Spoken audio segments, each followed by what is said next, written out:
This is Bone Chillers to disturb your dreams. Dare to join us?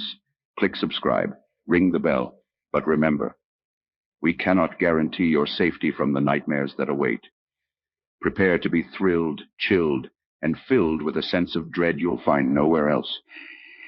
Welcome to the darkness. We've been waiting.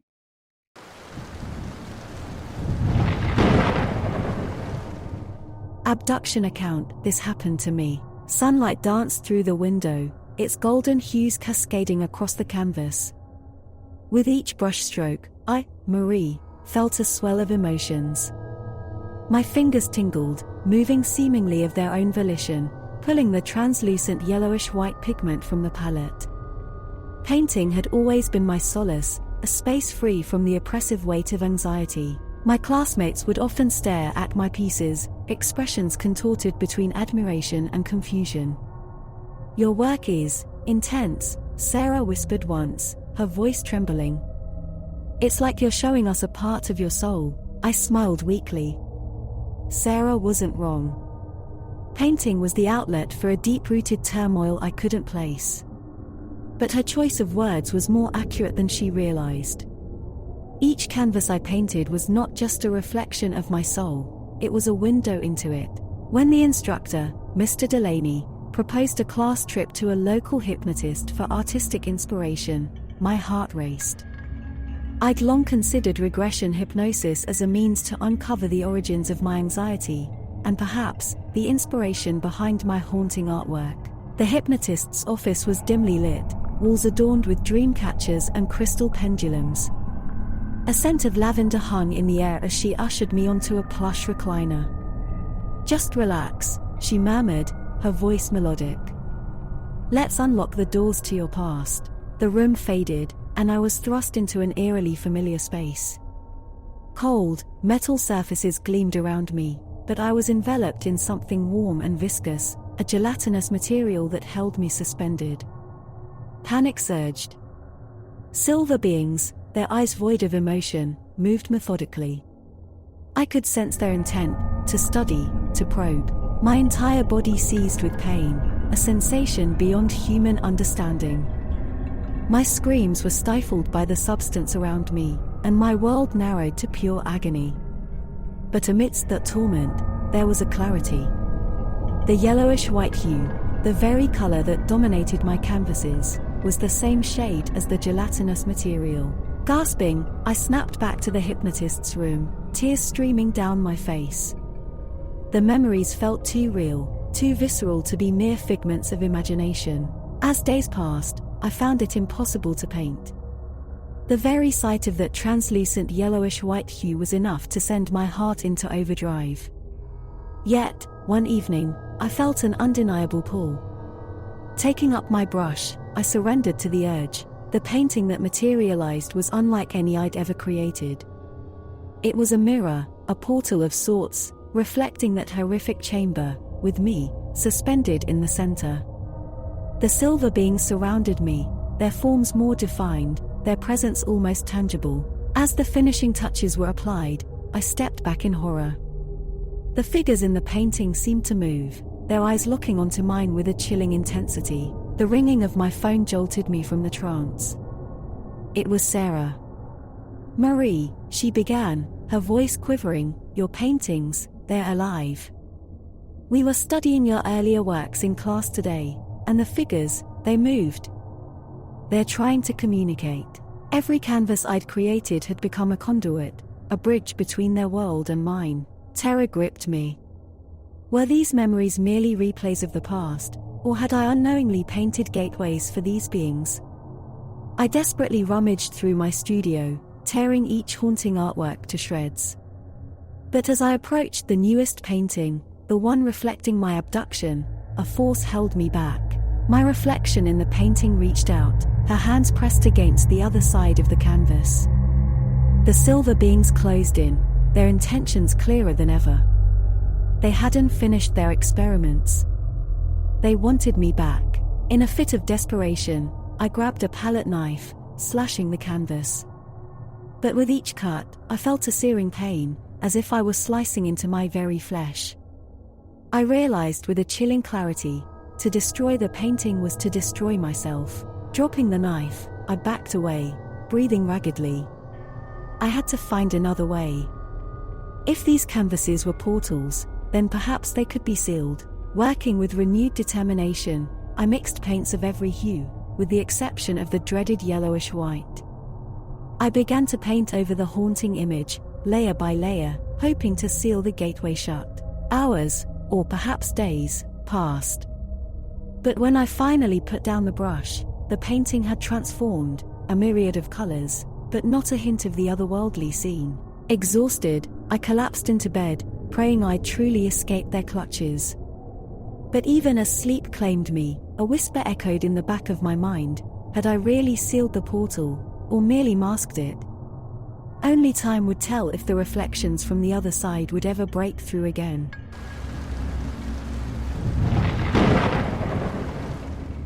The Saw Man of London. The incessant rain beat down on London for weeks, but what troubled the residents most was the unexpected flooding of the Saws. The waters seemed to rise at a pace that defied nature. As streets started to inundate and homes became threatened, panic gripped the city. Missing person reports were flooding in, but one in particular caught the eye of investigator Callum, a historian named Marjorie who had recently been researching a forgotten chapter of London's past. Delving into her notes, Callum found references to a submerged chamber hidden deep in the city's bowels. Armed with a flashlight and accompanied by a small team, he navigated the dark, labyrinthine tunnels. The pungent aroma and echoing drips only added to the eerie atmosphere. Hours felt like days, but finally, they stumbled upon the chamber. A massive circular room, its walls adorned with engravings that seemed to tell a story. At the center, submerged in the foul water, was a lone figure. He appeared more creature than man, with pale, wrinkled skin, eyes that reflected the darkness, and long limbs that drifted like water plants. He silently bobbed, guarding a shimmering artifact resting on a pedestal just beneath the surface. It was clear that the chamber was his domain, and he watched as the intruders approached. Upon seeing the artifact, a delicate, crystal amulet, Callum recalled an ancient tale of the Thames Guardian, a man who sacrificed himself to protect a relic that held the power to summon waters. The legend spoke of a curse. Anyone who tried to claim the amulet would be swallowed by the waters it summoned. This is it. The artifact Marjorie was searching for, whispered Callum, his flashlight beam dancing upon the figure. A voice from behind startled him. Do you know what you've stumbled upon? It was Marjorie, drenched and gaunt, emerging from the shadows. Marjorie! We've been looking for you. How did you get here? She ignored his questions. That's the Saw Man. He was once a guardian, a protector of London. He sacrificed his humanity to keep this artifact safe. Each time someone tries to claim it, the waters rise. Callum frowned, trying to make sense of it all. But why would you want this? What does it do? It holds a secret, Callum, Marjorie replied. A secret about London's origin and power. In the right hands, it could reshape history. Realization hit Callum. You tried to take it, didn't you? Marjorie nodded, remorse evident in her eyes. And now, London pays the price. The Saw Man, sensing the conversation, began to stir, his gaze fixating on Marjorie. He moved with an uncanny grace, the waters bending to his will. He stopped before her, an outstretched hand pointing to the artifact. The message was clear: return it or face the consequences. A plan formed in Callum's mind. Marjorie, you have to make it right. Give it back. She hesitated, torn between her desire for the knowledge the artifact promised and saving the city she loved. Taking a deep breath, she carefully approached the Saw Man, gently placing her hand on his. A powerful rush of energy surged, and the waters around them began to whirl. The artifact glowed, illuminating the chamber with a brilliant light. The water levels started receding, and the once overpowering murkiness began to clear. As the artifact settled back on its pedestal, the Saw Man, freed from the curse's shackles, transformed. His once grotesque features softened, revealing the remnants of the man he once was. He nodded at Marjorie and Callum, gratitude evident in his weary eyes. "Thank you," he whispered, his voice echoing throughout the chamber. "The curse has been lifted. The city will flourish once more." The trio emerged from the source, greeted by a clear night sky. The rains had stopped, and the city was slowly returning to normalcy. The story of the Saw Man became legend, a tale of sacrifice and redemption, forever intertwined with London's hidden history. Callum, changed by the experience, often visited the spot where the chamber was, reminding himself of the price one paid for tampering with powers beyond comprehension. Marjorie, on the other hand, left London, vowing to ensure that history remained undisturbed. And so, deep beneath the city, the Saw Man of London rests, forever watching over the artifact that holds the city's heart and secrets.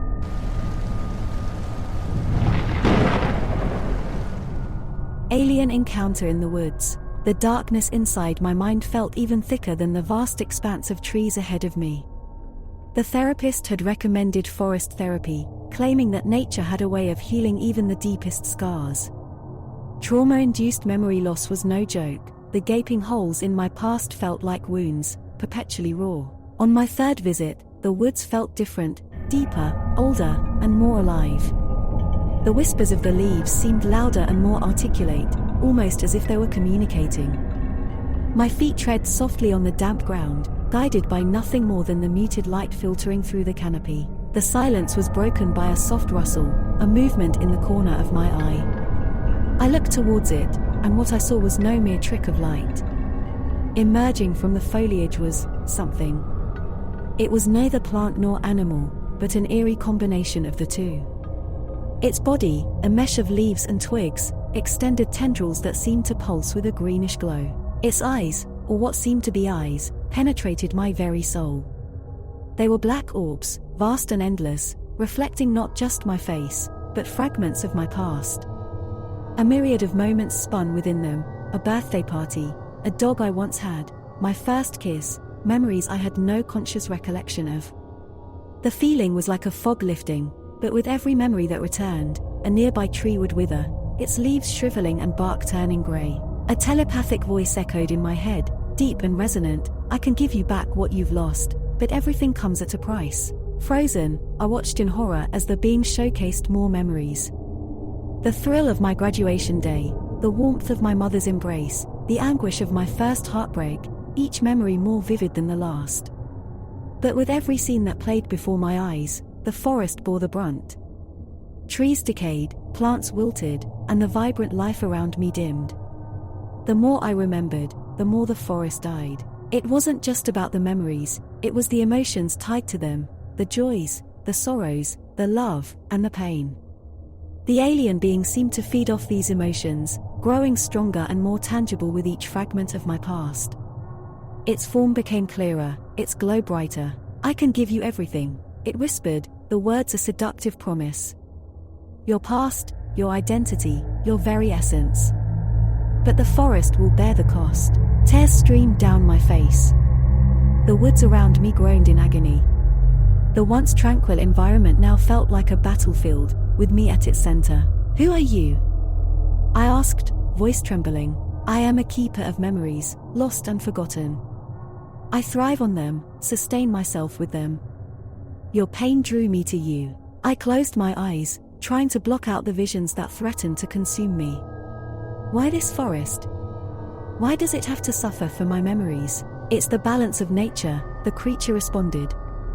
"To retrieve something lost, something must be given in return."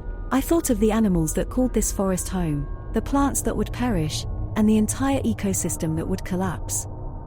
My personal torment against the survival of this ancient woodland. With newfound determination, I addressed the being: "I choose the forest.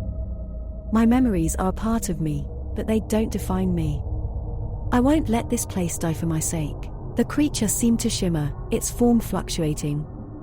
"Very well," it said, sounding almost regretful. The memories faded from its eyes, the black orbs becoming opaque.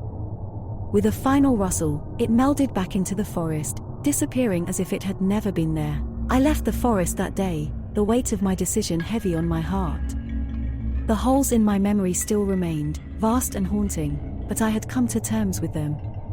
They were my cross to bear, a testament to the sacrifices we sometimes have to make for the greater good. Years passed. I often visited the forest, nurturing its growth, planting trees, and ensuring its survival.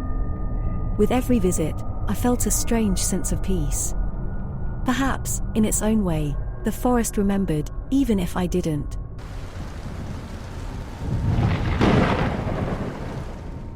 The shifting campsite. The woods of Oriel Forest were ancient, full of secrets whispered only to the wind. As a group of enthusiastic hikers, we longed to unravel these secrets. So, one summer afternoon, we set out. The first night was uneventful, our campfire stories echoing in the darkness. When dawn's light spilled through the leaves, we realized our campsite had moved. Tents, campfire, even our belongings, they'd shifted about 20 feet from where we originally set up. It was odd, but we brushed it off, blaming it on a collective misremembering. After all, the forest looked identical, towering trees, dappled sunlight, the soft trill of hidden birds. Yet, the phenomenon continued. Every morning, the campsite had moved. The unease among us grew, even more so when we noticed the subtle differences, familiar trees with branches not as we remembered, or our trails looping back to our campsite no matter which direction we walked. On the fifth morning, a thick mist had settled in. As it cleared, it revealed figures sitting around our fire. Older, haggard, they looked hauntingly familiar. We slowly recognized them as us, older versions of ourselves, wearing tattered clothes and expressions of sheer desperation. "You need to leave, now," the older version of me croaked, his voice echoing the fear in his eyes. "Why?" I stammered. "The forest feeds," he whispered. "It feeds on time." The older versions shared their tale, how they'd been trapped in this ever-shifting forest, aging rapidly as the days turned into weeks, weeks into months. The forest created a time rift, feasting on the temporal energy of its inhabitants. Terrified, we packed hurriedly, but no matter which direction we went, the forest looped us back to our campsite. Desperate, we listened to our older selves. "The only way out," my older self began, "is to break the loop." "How?" I asked, voice trembling. "You must willingly feed the forest," he replied. One by one, my friends agreed to stay, hoping to buy the others more time. Each sacrifice aged rapidly, their youth consumed until they withered away. But the campsite kept shifting, and our exit remained elusive. Finally, only I remained, aged but determined. As the realization hit, I understood the grave truth. The forest didn't just want one, it craved us all. In the heart of the forest, I laid down, letting the ground consume me. Days turned into years, years into decades. Soon, I was but a whisper, a tale of caution among the trees. And then, a familiar laughter echoed. I saw my younger self, alongside my friends, setting up their camp, giddy with excitement. They hadn't seen the dangers yet. Using the last of my energy, I pushed through the rift, warning them of the fate they would soon face. But as I looked into my younger eyes, I realized that time wasn't just cyclical, it was twisted, deceptive. Their story had already begun, and my warning was just another loop in the endless spiral. As I faded away, I knew the forest would always be hungry, always waiting, and time would forever be its willing feast.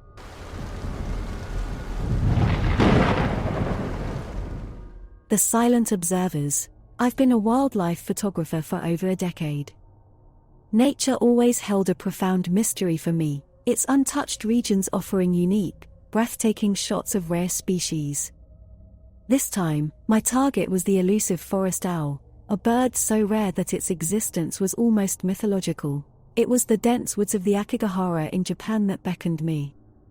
Stories whispered of its reputation as a haunted forest, but such tales only fueled my determination. Equipped with my camera, a sturdy tripod, and my love for the unknown, I ventured forth. My first day was uneventful. During daylight, I was greeted by the melodic calls of birds and the rustling of leaves. Night soon fell, and I set up my camera for a long exposure, hoping to capture nocturnal creatures unaware. That morning, I eagerly examined the shots. Among the ordinary images of scurrying critters and fluttering wings, one shot froze me in place. At the far edge of the frame, there were faint, humanoid silhouettes standing amidst the trees, unmoving. They were like statues, merely observing. Chalking it up to a bizarre trick of shadows, I shrugged it off. I spent the day scouting locations and clicking pictures. As night approached, I decided to set up my camera again. The next morning, my heart raced as I browsed through the night's captures. There they were again, the figures. But this time, there were more. Still distant, but undeniably present and unmistakably human-like. Yet, they had no features, no details, just silhouettes. I thought of packing up, but the allure of the unknown held me captive. I decided to capture a video the next night. Maybe movement would bring clarity. The sun set too quickly for my liking, but I prepared nonetheless. The camera was set to record until morning, its infrared feature ensuring the figures would not escape unseen. What I viewed the next day was beyond comprehension. The video showcased the serene beauty of the forest at night. But as hours rolled by in fast forward, the edge of the frame filled with the silent, unmoving observers. Their number grew, and the once empty forest now felt like an audience chamber. They didn't step closer, they simply stood and watched. What haunted me more was the audio. While the forest was alive with the chirping of crickets and the distant hoot of an owl, there were no footsteps, no whispers, no indication of these figures moving. They simply appeared. Terror gripped me. I decided that tonight would be my last in Akigahara. Night came, and my courage faltered. Instead of preparing my camera for another night shot, I packed up. But curiosity, that dangerous seductress, tempted me. I set my camera to record one last video, its lens capturing my tent and its surroundings. I tried to sleep, but the weight of unseen eyes kept me awake. Hours felt like days, but dawn finally arrived. With daylight as my guard, I approached my camera. The video started normally. My tent stood in the center, the forest echoing its nocturnal song. But then, they began to appear. First, at the far edges, and then everywhere. Their numbers seemed unending. But, unlike before, they started to move, closer and closer to my tent. Yet, their approach was eerie. They glided, no footsteps marking their movement, no sound indicating their approach. There I was, in the tent, visibly terrified, fumbling to pack, every so often casting glances outside. The observers reached the perimeter of my tent. And then, they just stood, their forms filling the frame, their silent vigil unsettling. The video showed me finally bursting from the tent, camera in hand, running wildly. Their numbers didn't diminish. They were everywhere, standing, silently observing. And as the video neared its end, they began to fade, one by one, with the approaching dawn. The forest returned to its calm demeanor, its inhabitants none the wiser of the silent observers that held vigil. I left Akigahara with more than what I had bargained for.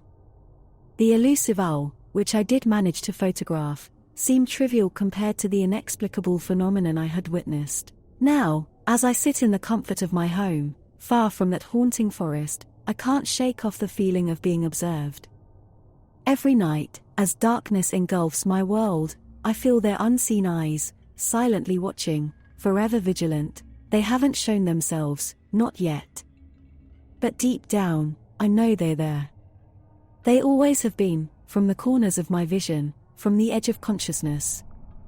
And every night, their silent observation continues, drawing ever so closer.